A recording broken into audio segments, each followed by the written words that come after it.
इलाज संभव है और लाइफ टाइम उनको दिक्कत नहीं आएगी। सिर्फ एक सर्जरी के बाद में जिंदगी उनकी ठीक रहेगी। बस उसके लिए उनको अवेयरनेस की जरूरत है। उनको ये पता होना चाहिए कि उन्हें आके एक अपनी जांच करवानी है। अगर वो ऑपरेशन लायक है तो उनका समय पे ऑपरेशन हो जाए तो उनकी जिंदगी बच जाएगी। तो जो केस हुआ था उस केस के बारे में डॉक्टर निज़र से आपको डिटेल में बताएंगे। वो केस यहाँ हमारे यहाँ डिलीवरी के तुरंत बाद में शिफ्ट हुआ था और यहाँ उसकी बीमारी आइडेंटिफाई करके सर के पास भेज दिया गया था। तो मैं चाहूंगा कि सर आगे जो भी विषय के बारे में सारा बताएं। नॉर्मली कोई भी हार्ट की जो कंडीशन होती है वो तकरीबन 3 प्रति 1000 बच्चों में होती है। यानी 1000 बच्चे पैदा होते हैं तो 3 में हृदय रोग, जन्मजात हृदय रोग रहता है। पर हम इसे आइसबर्ग फिनोमेना बोलते हैं, यानी जितने हमें नजर आ रहे हैं उससे कई गुना हमें नजर नहीं आ रहे, क्योंकि इतने सालों से गंगानगर जैसे जगह पे इलाज या स्क्रीनिंग इजीली अवेलेबल नहीं था। इसलिए काफी सारे ऐसे बच्चे नजर आ रहे हैं जो कि इस बीमारी में या तो बड़े हो गए हैं या कि उनके असर आ गया है या किस स्थिति में लाइलाज की तरफ चल पड़े। इसीलिए इस तरह की स्क्रीनिंग और पिकअप बहुत जरूरी है कि गंगानगर में ही बच्चों की स्क्रीनिंग हो जाए। जन्मजात हृदय रोग ज्यादातर केसेस में एक बार डायग्नोसिस होने के बाद एक गाइडेंस मिल जाती है कि कुछ करना है, फॉलोअप करना है, और इसके लिए दिल्ली तक शहर में या जयपुर तक जाने की जरूरत नहीं है। यहीं पर रेनबो में ही परामर्श किया, आपको गाइडेंस मिल गई कि आगे क्या करना है।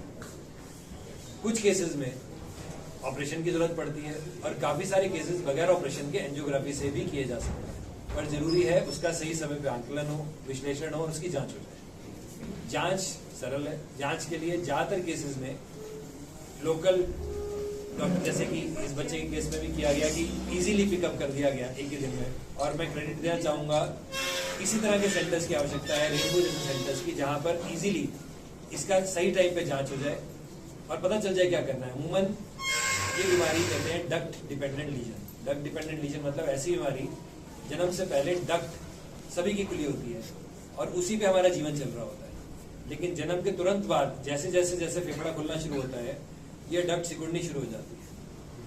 और कुछ ऐसी बीमारियां होती हैं जिनका जीवन ही इस पे निर्भर कर रहा होता है, और जैसे ही नस सिकुड़ी जिंदगी खत्म। और इसी डक्ट डिपेंडेंट लीजन से ये बच्चा ग्रसित था।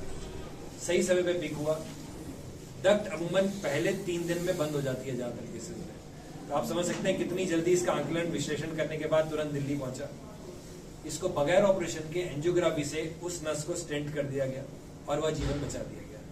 बच्चे निमोनिया इन्फेक्शन करके ट्रीट होते चले जाते हैं और वो क्रैश कर जाते हैं और पिक ही नहीं हो पाता। तो सारा क्रेडिट देना चाहेंगे डॉक्टर्स को, डॉक्टर सुनील, डॉक्टर जिंदा जी, डॉक्टर संजीव, क्योंकि उन्होंने उसको पिक कर पाए, सही समय पे उसको रेफर कर पाए, और रेफर होने के पश्चात यह बच्चा जब वहां पहुंचा तो बच्चा धीरे धीरे डक्ट बंद हो रहा था। हमने उसी दिन सेम डे ही हमने रश करके उसको इमीडिएटली पीडे को स्टेंट कर दिया, क्योंकि हमारे पास टाइम नहीं है।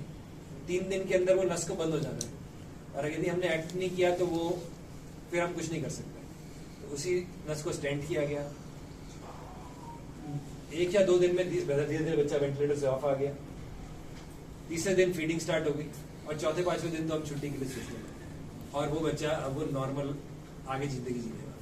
दिन का बच्चा जिसके हार्ट में दिक्कत थी तो उसको सक्सेसफुली ट्रीट किया गया, तो क्या कुछ रहा और क्या दिक्कत थी? बच्चे के हार्ट के अंदर डक्ट डिपेंडेंट लीजन था, यानी एक नस के ऊपर जिंदगी जी रही थी जो कि तुरंत जन्म के बाद बंद हो जाती है।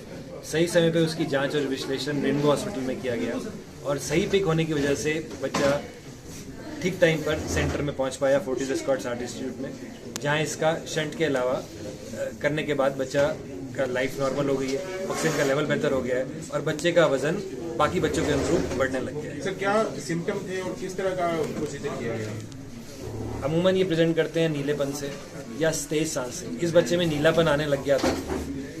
यहाँ पर डॉक्टर संजीव ने उसका इको करके, अल्ट्रासाउंड करके जांच कर दिया, अल्ट्रास्टैट से देख लिया, और उसके पश्चात जैसे ही बच्चा वहाँ पहुंचा उसको तुरंत स्टेंट कर दिया गया। तो सर, इस तरह की जो डिजीज है उन आगे इसके लिए क्या मतलब प्रिकॉशन रखनी चाहिए, क्या किस तरह की टेस्टिंग करवानी चाहिए, अवेयरनेस के लिए क्या करना चाहिए? ये एक बीमारी हमें बताती है कि किस तरह से जरूरी है कि किसी भी शक के होने पे ऑक्सीजन का लेवल चेक किया जाए, बच्चों के डॉक्टर इसकी जांच करें और बच्चों के डॉक्टर ही सही गाइड कर पाएंगे कि नेक्स्ट क्या है, जो कि अमूमन आपका अल्ट्रासाउंड यानी हार्ट का इको करवाएंगे।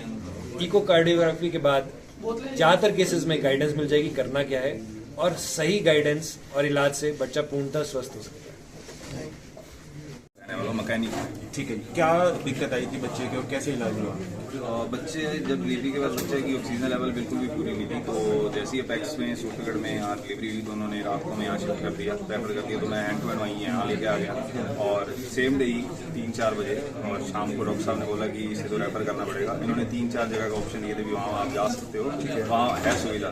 तो जैसे ही इन्होंने मेरे को वहाँ से बताया कि यहाँ से रेफर करना पड़ेगा, तो with in half an hour मैं इस बच्चे को लेके यहाँ से निकल गया था दिल्ली। वहाँ जब गया तो उन्होंने पहले ट्रीटमेंट वगैरह, मैं रात को 1:30 बजे पहुँचा था, तो उन्होंने ट्रीटमेंट वगैरह स्टार्ट किया। सुबह मुझे बताया कि ये दिक्कत है, ऑपरेशन होगा, रिस्की है, बट करवाना था। तो मैंने इनको कहा कि आप कर दो, देखिए यही बात भगवान। अब बच्चे की हालत कैसी है? एकदम ओके है, बच्चा बिल्कुल सही है, अपने बीच में है। ठीक है।